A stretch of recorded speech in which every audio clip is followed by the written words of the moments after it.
My name is Olivia, and I'm 29 years old. If there's one thing I've learned in life, it's how to disappear in plain sight, especially when the people who are supposed to love you the most look right past you. I grew up in a well-decorated home in West Haven, a city where appearances matter more than truth. My mother, Linda, ran the house like a showroom. Everything had to be spotless, curated, controlled, including her children. My father, Frank, was quieter but no less demanding. He cared about reputation, results, and raising the perfect family. But perfection, in their eyes, always had one name: Madison. Madison was my younger sister, 2 years behind me, and from the moment she could walk, she was their star. Her laugh was adorable, her messes were playful, and even her tantrums were charming. When I did the same things, I was too moody, too emotional, or simply too much. Birthdays were the worst. I still remember turning 15 and watching Madison blow out candles on a cake that had my name misspelled. I told myself I didn't care. I got used to the background, the shadows. I tried to earn their love by being responsible, independent, and excellent at school. I became the quiet achiever. No one noticed. Sometimes I wondered if I had imagined it all. Maybe I was overreacting. But deep down, I knew. When Madison failed a math test, Mom stayed up with her all night to help. When I brought home a scholarship letter, she said, "Don't show off in front of your sister." That's when I stopped showing anything. Looking back, I think I became addicted to the silence. It was safer than hoping for a reaction and getting disappointment in return. By the time I was 17, I had stopped expecting fairness. I didn't wait for birthday cards anymore or hope for my parents to ask how my day was. I had learned that in our home, only one daughter mattered, and it wasn't me. Madison, with her picture-perfect smile and carefully curated life, had grown into our parents' prized possession. She was charming, social, and effortlessly manipulative, though my parents never seemed to notice the last part. She could lie, fail, or throw tantrums, and Linda would defend her like a queen protecting her heir. I, on the other hand, became the family's quiet worker. I poured my energy into school, books, and responsibilities no one had asked me to take on. I cooked when Mom was busy, cleaned when she was tired, and made sure not to be in the way when guests were over. I had mastered the art of vanishing emotionally, physically, and mentally, and I did it well. When I graduated high school with honors, I didn't even get a family dinner. But when Madison posted a picture online of herself standing next to a celebrity at a concert, Linda shared it everywhere, bragging as if Madison had won an Olympic gold medal. I never hated my sister, at least not then. I just stopped trying to understand why I didn't deserve the same love. My father, Frank, once told me, "You're stronger than your sister. She needs more support." I remember blinking at him, speechless, as if strength justified abandonment. Eventually, I left for college on a partial scholarship, packed my things in silence, and moved into a small dorm without anyone to wave goodbye. And even then, Madison cried. She said I was being dramatic. She said I was trying to get attention. Linda agreed. Frank didn't say anything. In college, I finally felt something like peace. I made friends, real ones, and focused on my future. I found comfort in structure, in deadlines and assignments that came with recognition. I studied literature and editing, finding my voice in words even when I couldn't use it at home. But even from miles away, the family dynamics never changed. Madison remained the golden daughter, and I remained the invisible one. I still called home out of duty, and every time I did, the conversation always turned to her, her new boyfriend, her latest party, her new haircut. I listened, nodded, smiled into the silence. I had long accepted my role. But deep down, something had started to shift, a small flicker of awareness. I didn't have to live this way forever. I didn't have to keep playing a role in a story I never agreed to be part of. It was a Thursday afternoon, just over 2 weeks before Madison's wedding. I had just finished an intense manuscript review at the office. I remember the weight of the folder in my lap as I sat in my car, parked at a red light downtown. The sky was a dull gray, the kind that makes everything feel slower. I was exhausted but satisfied. The publishing house had just shortlisted me for a senior editing role. It wasn't final, but it was something earned without applause. Then, without warning, my entire world shattered. A thunderous crash, metal twisting against metal, glass flying like rain. I didn't even have time to scream. I was slammed forward into the steering wheel, then jolted sideways. My vision blurred. Everything spun, and the world went black. When I opened my eyes, I was lying in a hospital bed, tubes running from my arms, the soft beep of a monitor filling the silence. My head throbbed, and my legs felt like they were buried under bricks. Panic crawled up my throat as I tried to move. That's when a soft voice spoke beside me. "Hey, don't try to sit up yet." I turned my head slowly. A nurse, young, kind-eyed, with a name tag that read Ava, offered a small smile. "You're safe. You were in a car accident. You've been unconscious for a day, but you're stable now." The words hit me in slow motion. I tried to ask what had happened, but my mouth was dry and everything hurt. She gently explained, 2 broken legs, several cracked ribs, a mild concussion. They were still running tests. And then came the words that stayed with me. "The driver who hit you fled the scene. A hit and run." Something inside me went cold. I had been stopped at a red light. I wasn't speeding. I wasn't careless. Someone had rammed into my car and left me there, broken, unconscious, helpless. In the following days, I learned the details.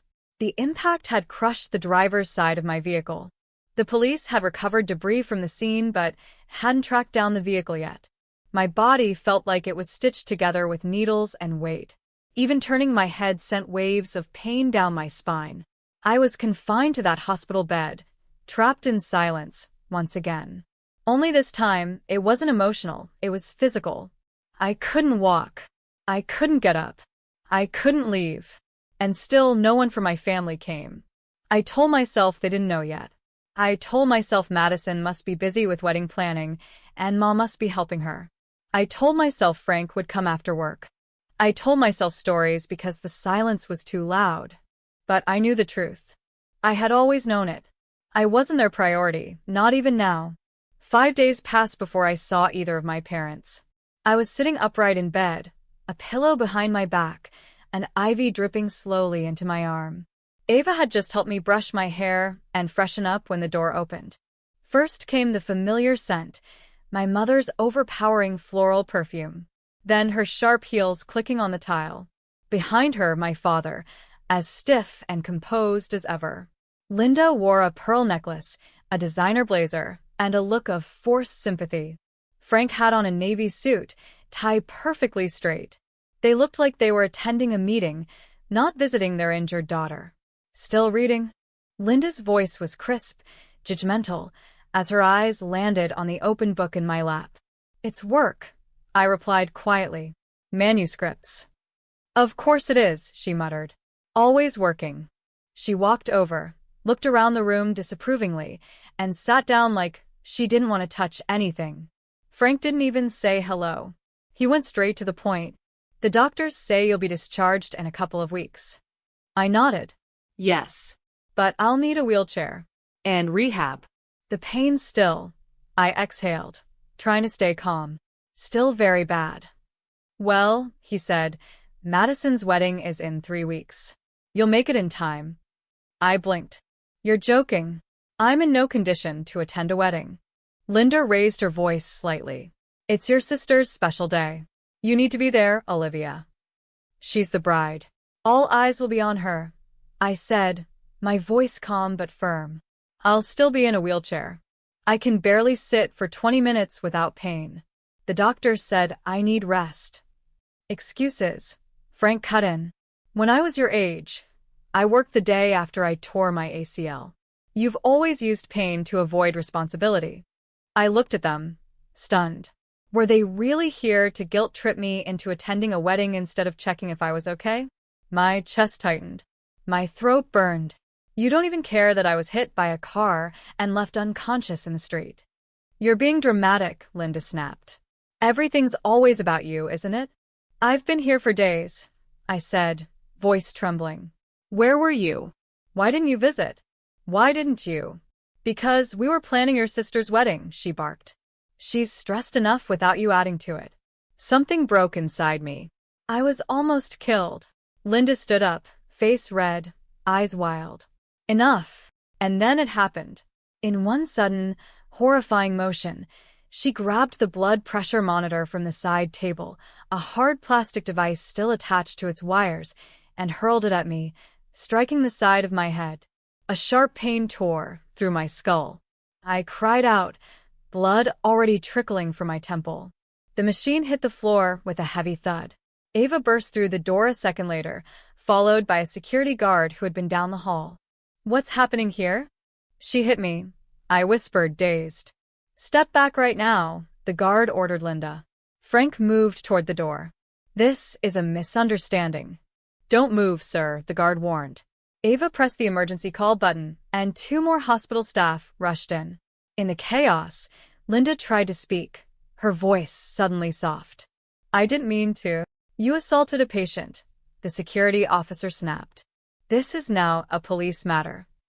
Within 10 minutes, 2 uniformed officers arrived. Linda and Frank were arrested right there in my hospital room, handcuffed in front of me. They didn't fight. Frank looked stunned. Linda tried to cry, real or fake, I didn't care. They were escorted out, and I was left shaking, holding a cold cloth against my bleeding head. For the first time in my life, I wasn't just ignored. I was hurt. And finally, someone saw it. I stayed in the hospital overnight for observation after the attack. The doctors ran a CT scan to make sure there was no serious internal injury from the blow to my head. Ava stayed late, far past her shift, just to sit beside me. She kept pressing ice against the side of my face and whispering, it didn't deserve that. None of it. I didn't cry. I didn't scream. I just lay there in silence, watching the sterile white ceiling and wondering how far a person has to fall before their family notices the bruises they leave behind. The next morning, around 9 a.m., Ava returned with breakfast, oatmeal, apples, and some orange juice. You've got a visitor waiting in the hallway, she said gently. He said his name is Jason. I froze. Jason. I hadn't seen him in almost 2 years. We'd grown up in the same neighborhood, gone to the same school, shared books, jokes, and heartbreaks. He had been the only one in my life who ever truly saw me. When college pulled us in different directions, our connection faded, but I had never forgotten the way he made me feel safe. I asked him to wait, Ava added. I wasn't sure if you were up for it. No, I said quietly. Send him in. A minute later, the door opened, and there he was, taller than I remembered, in a gray hoodie and jeans, his dark hair messier than usual. But his eyes, they still held the same kindness I remembered from years ago. Hey, he said softly, stepping inside. I smiled, a little awkward. Hey. He glanced around, then pulled the chair closer. You look like you've been through a war. I felt like it too. There was a long silence. Then I finally exhaled and looked at him seriously. I need your help, Jason. He didn't blink. Say the word. I want to go to Madison's wedding. I know it sounds insane. I'm bruised, broken, and barely mobile. But I need to be there. Not for her. For me. I have to tell the truth. I have to say what they never let me say. Jason leaned forward. Are you sure? I nodded slowly. I'm done being quiet. I need you to help me get there. Wheelchair, painkillers, whatever it takes. He looked at me carefully, something flickering behind his eyes. Then he said, I was going to come see you anyway. There's something I need to tell you too. I tilted my head slightly. What is it? He hesitated, just for a second. It's about your accident. There's something you don't know. And I think you need to hear it. But not yet. First, let's get you strong enough to stand in front of them and speak your truth. My breath caught. It wasn't just support he was offering. It was something more. Something deeper. And I knew I wouldn't be walking into that wedding alone. The day of the wedding arrived faster than I expected. I hadn't slept much the night before. Too many thoughts racing through my head, too many memories crowding the silence. The hospital staff had cleared me for discharge under one condition: limited movement, pain managed by medication, and full support. I agreed, without hesitation. Jason had already taken care of everything. He brought me a simple but elegant navy blue dress that could fit around my casts. Ava, bless her heart, helped me get ready, doing my hair, applying light makeup to cover the bruising near my hairline. "Are you sure about this?" she asked as she fastened my bracelet. "I've never been more sure about anything," I whispered. Jason wheeled me out of the hospital with steady hands. We didn't speak much on the way there. He glanced at me often through the rearview mirror, his eyes filled with quiet reassurance. I clutched the small note card in my lap, the one with my speech, though I didn't know if I'd follow it. The wedding venue was a grand hotel in downtown West Haven, full of chandeliers, white roses, and polished marble floors. Guests were already arriving, dressed in flowing gowns and sharp tuxedos, smiling for photos as if the world was perfect. No one there knew that the bride's parents were already behind bars. Jason parked near the side entrance. "They've arranged for a ramp," he said. "But if there's any issue, I've got you." He helped me into the wheelchair and guided me through the side corridor. Inside, the air was heavy with perfume, laughter, and polite whispers. Heads turned as we entered. Some guests recognized me. Others just stared. A woman in a wheelchair, visibly injured, flanked by a man with determination in his stride. I could feel the murmurs already starting. "She's Madison's sister? What happened to her? Isn't she supposed to be recovering?" We entered the grand ballroom, where the ceremony was minutes away from beginning. Rows of white chairs filled the space. The aisle was lined with flower petals, leading to an arch where Eric, the groom, stood stiffly. He looked handsome but distracted. Jason leaned close to me and whispered, "You're stronger than all of them, Olivia." I nodded once, silently. That's when I saw Madison.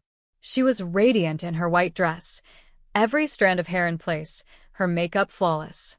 She noticed me instantly, and for a split second, her smile faltered. But then, she turned away and continued posing for photos. She wasn't surprised I was here. She was annoyed. As the ceremony began, I felt the tension in the room shift. Jason gently pushed me forward to a spot near the front row. I saw Susan, the groom's mother, seated near us. She looked at me, really looked, and offered a small nod. I couldn't tell if it was sympathy, curiosity, or respect. Maybe all three. The officiant welcomed everyone. The music began. Madison walked down the aisle, clutching Frank's cousin's arm instead of our father's. No one explained why her real parents were absent. The lie hung in the air like perfume, sweet, strong, and suffocating. As vows were exchanged, I sat in silence, hands folded in my lap. I wasn't here to stop the wedding. I was here to stop pretending. The ceremony ended with applause, camera flashes, and forced laughter. I stayed still in my seat, feeling every second stretch like an eternity. Jason stood behind me, one hand resting lightly on the wheelchair handles. He hadn't said a word since we entered, just stayed close, like a quiet shield. Guests began moving toward the adjoining reception hall. Champagne flutes clinked. The band started playing soft jazz. Waiters floated between conversations with trays of sparkling drinks. Everyone was trying hard to pretend that the bride's parents hadn't missed the biggest day of her life. I knew it was time. We entered the reception area slowly. Jason maneuvered my chair to a discreet corner table where I could still see the stage. The place was gorgeous, gold drapes, tall candles, floral centerpieces at every table. A photographer hovered near Madison and Eric, snapping pictures as they greeted guests. Madison's eyes darted toward me a few times. She never smiled. Then the master of ceremonies stepped up with a wireless mic. "Ladies and gentlemen," he announced, "we'll now invite a few members of the family to offer their congratulations to the newlyweds. First, let's hear from the bride's sister, Olivia." My heart skipped a beat. I hadn't been told I would be speaking. Jason squeezed my shoulder gently. "You've got this." I took a deep breath and nodded. He wheeled me forward, stopping just before the stage. The MC bent down and handed me the microphone. Everyone turned to look. I swallowed hard. For a moment, I could hear only my heartbeat. Then I raised the mic and began to speak, voice shaking but steady. "Good evening," I said, eyes scanning the crowd. "Some of you may not know me well. I'm Olivia, Madison's older sister. And I didn't come here today for photo op. I came to speak the truth." The room fell silent. I wasn't supposed to be here. 2 weeks ago, I was in a car accident. I was hit while stopped at a red light by someone who never stopped to check if I was alive. I was hospitalized. Both of my legs broken, cracked ribs, a concussion. Whispers broke out across the room. But when my parents finally came to visit me in the hospital, they didn't come to ask how I was doing. They came to tell me I had to attend this wedding, no matter what condition I was in. When I refused, my mother got angry. She picked up a medical device and threw it at my head. Gasps echoed through the crowd. I was bleeding. I screamed. That's when the nurse and security came in.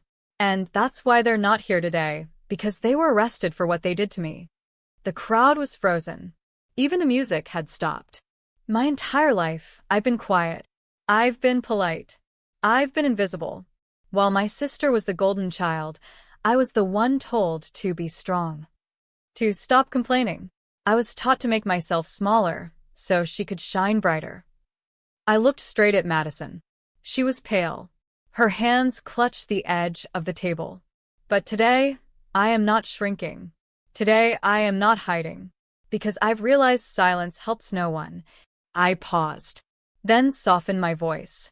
To Madison, I hope this marriage brings you the happiness I never had. But I will no longer protect people who hurt me just because they share my blood. I handed the mic back, and the applause started. Slow at first, then louder. People stood. Others wiped their eyes. Jason stepped forward and wheeled me gently back to my seat, where I sat shaking, not from fear, but from release. For the first time, I had spoken. And for the first time they had listened. I was still catching my breath when Jason gently whispered, "Are you okay?" I gave the smallest nod. My speech had taken more from me than I expected, not physically, but emotionally. A lifetime of silence broken in 7 minutes. 7 minutes that had left the entire room in stunned quiet. Then Jason stepped forward. I watched, unsure of what he was doing, as he walked to the front, calm, steady, but with fire in his eyes. The master of ceremonies looked confused, but handed him the microphone without question. Jason cleared his throat and spoke with a quiet firmness that carried to the farthest walls of the ballroom. I didn't plan to speak today, but there's something that needs to be said and heard. Everyone's eyes shifted from him to me and back again. My name is Jason, and I've known Olivia since we were children. I'm here because she asked me to help her attend today. But I'm also here because of something else, something I can no longer keep to myself. He paused for just a beat. Madison stiffened. Eric looked at her, confused. I work with a private legal investigator, Jason continued. 2 weeks ago, I was working late downtown. On my way out of the office, I witnessed a serious car accident. A vehicle ran a red light at full speed and struck another that was stopped. The driver didn't stop. They fled. The whispers returned, louder now. I reported the license plate number I caught to the authorities. Yesterday, I followed up. That vehicle was traced to a garage outside the city. It was under repair for a front-end collision. He turned to look directly at Madison. The car is registered to you. Madison's face went white. Her hand trembled as she reached for Eric's arm. That's not true, she said in a shaking voice. That can't be. Jason held up a printed document. Garage receipt. Time-stamped. Under your name. And GPS data from your phone places you within 2 blocks of the intersection when the crash occurred. A heavy silence dropped over the room. Olivia was the victim in that hit-and-run, Jason said. She was left unconscious, bleeding, and broken in her car. And the person responsible was her own sister. Madison stood up suddenly, her voice rising in panic. It wasn't intentional. I didn't know she was there. I panicked. Eric stepped back from her like she was radioactive. You hit your sister and left her to die? No, no, I didn't mean to. He shook his head. You never even told me. Jason wasn't done. And Olivia's parents? They knew. They helped cover it up. Took the car to a private repair shop and told no one. That's why they're in jail, not just for assault, but for obstruction of justice. A collective gasp rose through the guests. Several stood from their seats. Susan, Eric's mother, put her hands to her face, visibly shaken. The venue was now chaos. Phones were pulled out. Whispers turned to outrage. Then came the final blow. Two uniformed officers, who had been standing in the back quietly, stepped forward. Madison Walker? One of them said. You're under arrest for felony hit and run, reckless endangerment, and failure to report a criminal offense. The room froze. Madison tried to say something, anything, but the officers had already taken her by the arms and read her rights. Eric stood there, stunned, his wedding ring hanging loosely on his finger. He slipped it off, quietly, deliberately, and placed it on the table. As they led Madison out of the ballroom, I sat there, not smiling, not triumphant, just breathing. For the first time in my life, the truth wasn't just mine. It belonged to everyone in that room. The courtroom smelled like old wood and tension. Weeks had passed since the wedding, but the sting of betrayal hadn't faded. I sat in my wheelchair beside Jason, both of us quiet as the bailiff called the court to order. The headlines had already circulated. Bride arrested at her own wedding, and the city buzzed with whispers about the shattered family beneath the polished surface. I didn't care about the gossip. I wanted the truth recognized where it mattered most, under oath, before the law. Linda and Frank sat at the defense table, both looking drained and pale. For once, Linda's makeup didn't hide the fear in her eyes. Frank wouldn't even look at me. Madison sat apart, in a separate hearing, facing felony charges. Her trial was happening next door, but we'd all been linked, and this day would settle what they tried so hard to bury. Jason had helped me file charges for assault, hospital attack, conspiracy to obstruct justice, evidence tampering, emotional and physical trauma. I testified calmly, truthfully. I didn't dramatize or exaggerate. I just told the story, my story, the way it really happened. The judge, a stern but fair woman named Judge Carter, listened intently. Jason presented the medical reports. Ava, my nurse, gave testimony. Security footage from the hospital was shown. Jason also submitted the repair shop receipt and phone records, proving that Linda and Frank had knowingly concealed Madison's actions. When Jason closed with his final words, I felt something stir in me. Not just hope, but power. This case is not just about bruises and broken bones, he said. It's about years of silence, about a family system that rewarded one child with protection and punished the other with isolation. Today, this court has the chance to acknowledge that silence does not equal peace, and that no one, no matter their title or blood, is above the law. The room remained still as the judge took a breath. Then came the verdicts. Linda Walker, guilty of assault and obstruction. Frank Walker, guilty of conspiracy to conceal a felony. Sentencing followed immediately. Both were sentenced to 18 months in state prison, with no possibility of early parole. A separate order was issued for mandatory therapy and community service after release. As the gavel struck, Linda broke into sobs. Frank bowed his head, but said nothing. I didn't cry. I didn't flinch. I simply watched as they were taken away, not out of vengeance, but resolution. An hour later, we were outside the courthouse. The sun was out, warm against my skin. Jason stood beside me, his tie loosened, his expression gentle. He reached into his jacket pocket and pulled out a small velvet box. My breath caught. Olivia, he said softly, I've watched you fight battles no one should face alone. You've shown more courage than anyone I've ever met. And I don't want to be just your friend or your witness. I want to be your home. He opened the box. Inside was a simple, elegant ring, understated, but full of meaning. Will you marry me? Tears welled in my eyes, not from pain, but release. The kind of tears that come when you realize you're finally seen, finally safe. I whispered, yes. 1 year later, I walked across the park without a cane. The wind carried the scent of cherry blossoms, soft pink petals falling around me like a quiet celebration. Jason sat waiting on a bench beneath a tree, his hand resting gently on his knee, a smile playing on his lips the moment he saw me. I still can't believe you're walking like that, he said, standing as I approached. I smiled. Neither can my physical therapist. We sat together, watching the families pass, the kids laughing near the fountain. My legs still ached on colder days, but I didn't need painkillers anymore. The scars were fading, on my body and in my heart. So much had changed. After the trial, I took a few months to focus solely on recovery. Jason moved in with me temporarily, but by the time spring arrived, we both knew it wasn't temporary anymore. We got married in a quiet ceremony by the lake. No matching dresses. No staged photos. Just people who loved us and a small circle of peace. I'd returned to work at the publishing house, now as an associate editor. My boss had held my position, and to my surprise, the team welcomed me back with respect, not pity. But the biggest change was the book.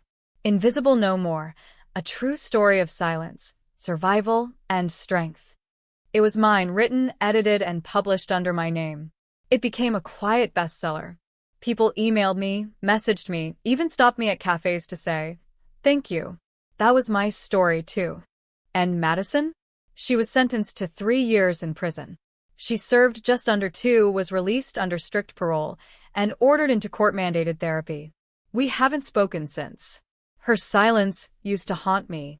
Now, it sets me free. As for Linda and Frank, they tried to reach out after their release. Letters. Voicemails. Apologies. I read 1 or 2. They said they were sorry, that they never saw what they were doing. But I had learned something important. Forgiveness is not forgetting. It's choosing peace for yourself, whether or not the other person understands your pain. So no, I didn't go back. I didn't rebuild what was never whole. I moved forward, with Jason by my side, not as a survivor, but as a woman who rebuilt her life piece by piece.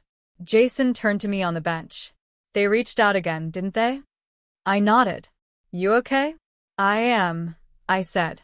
I'm really okay. We sat in silence for a while, letting the moment stretch out like a page that didn't need to be written anymore. I looked down at my ring, sunlight dancing across its surface, and for the first time in my life, I felt it, completely and without doubt. Freedom, not the kind you run toward. The kind you build slowly, painfully, but permanently. If you felt my story, if it touched your heart even a little, then please take a moment to leave a comment, and subscribe to the channel. Your support means more than you know. Thank you for listening to my voice.